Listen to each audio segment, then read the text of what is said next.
టీచర్ల గొప్పతనం తెలియజేసే స్టోరీ. మొదటి ప్రపంచ యుద్ధం పూర్తయింది.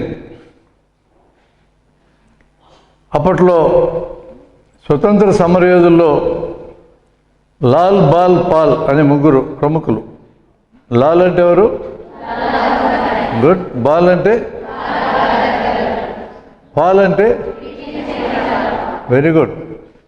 ఈ ముగ్గురు స్వతంత్ర పోరాట నడిపినోళ్ళు. ఇంకా గాంధీ రంగంలోకి రాలే. మొదటి ప్రపంచ యుద్ధ కాలంలో గాంధీజీ యుద్ధంలో పాల్గొనటానికి భారతీయ సైనికులు రిక్రూట్ చేసే పనిలో ఉన్నాడు. అంటే ఆయన ఇంకా పోరాటంలోకి రాలే. అందులో బాల్ గంగాధర్ తిలక్ స్వతంత్రం నా జన్మ హక్కుని నినదించిన వ్యక్తి. రెండో ప్రపంచ యుద్ధంలో బ్రిటన్ గెలిచినప్పటికీ కూడా బాగా నష్టపోయింది.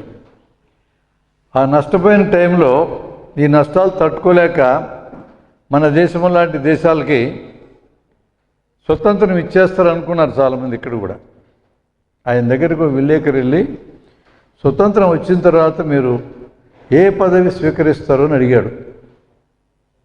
ఆయన ఏమన్నాడంటే, నాకెందుకు పదవి, పరిపాలించుటోడు ఎలాంటోడు ఉన్నా ప్రజలందరూ మంచోళ్ళుగానైతే సునాయాసంగా పరిపాలించగలరు.